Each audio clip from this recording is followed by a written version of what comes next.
পৃথিবীর সবচেয়ে বড় ডাক্তার কি জানেন?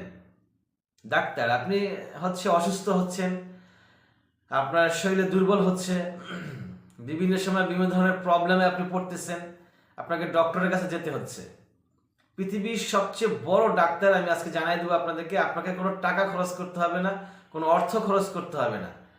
আপনি টাকা এবং অর্থ ছাড়াই পৃথিবীর সবচেয়ে বড় বড় 4জন ডাক্তারকে আপনি ডাক্তারের ট্রিটমেন্ট আপনি নিতে পারেন। আসুন জেনে নেই সেই 4জন ডাক্তার কারা। নাম্বার 1, এক নম্বর হচ্ছে সকালের সূর্যের আলো।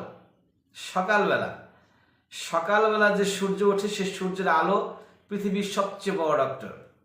আপনি যদি সকালবেলা সূর্যের আলো আপনার দেহতে লাগাইতে পারেন, শরীরে লাগাইতে পারেন, তাহলে ইনশাআল্লাহ তাআলা আপনি সকল প্রকারের রোগ থেকে মুক্তিতে থাকতে পারবেন। কে রক্ষা করবেন? আল্লাহ পাক রক্ষা করবেন।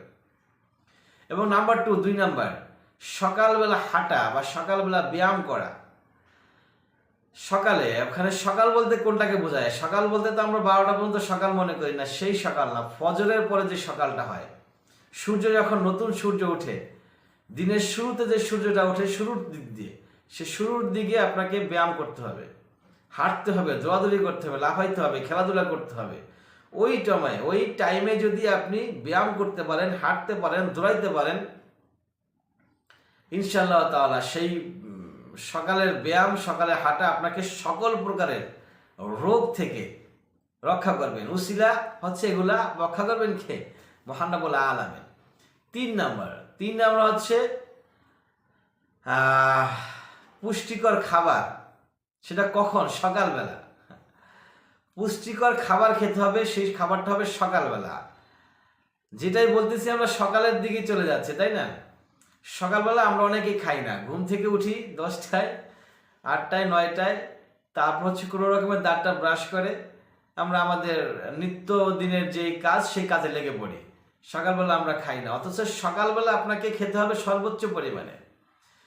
নবী মুহাম্মদ মুস্তাফা সাল্লাল্লাহু আলাইহি ওয়াসাল্লাম কি বলেছেন? সকালবেলা সবচেয়ে বেশি খাও, পুষ্টিকর খাবার খাও সকালবেলা, এবং দিনের সর্বোচ্চ খাবারটা সকালে খাও। দুপুরে তার চেয়ে একটু কম খাও, রাতে তার চেয়েও কম খাও।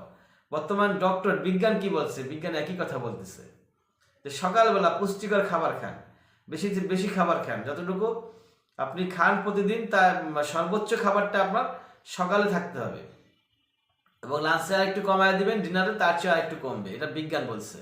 তার মানে আপনি যদি সকালবেলা পুষ্টিকর খাবার খেতে পারেন, তাহলে ইনশাআল্লাহ তাআলা কোনো প্রকারের রোগ বা কোনো প্রকারের সমস্যা আপনার বডিতে আসবে না ইনশাআল্লাহ তাআলা। এবং নাম্বার 4, নিজের প্রতি নিজের আস্থা এবং বিশ্বাস থাকতে হবে। অল্পতেই মানুষ ভেঙে পড়ে।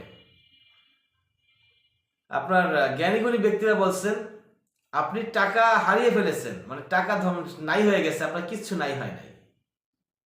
আপনার কিচ্ছু নাই হয় নাই, আপনার টাকা হারিয়ে গেছে, আপনার কিচ্ছু হারায় নাই।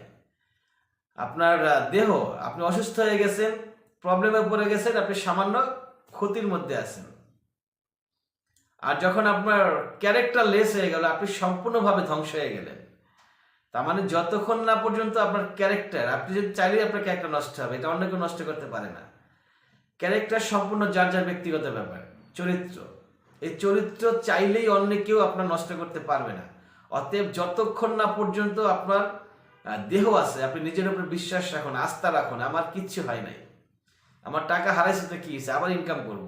আমি সামান্য অসুস্থ হয়েছে তো কি হয়েছে, আল্লাহ পাক আমাকে শিফা দান করবে এবং আমি আবার সুস্থ হয়ে আবার মাঠে নামবো। খেয়াল রাখবেন চরিত্রের দিকে, এটা যেন নষ্ট না হয়। ওয়া আখির দাওয়ানা আলহামদুলিল্লাহি রাব্বিল আলামিন।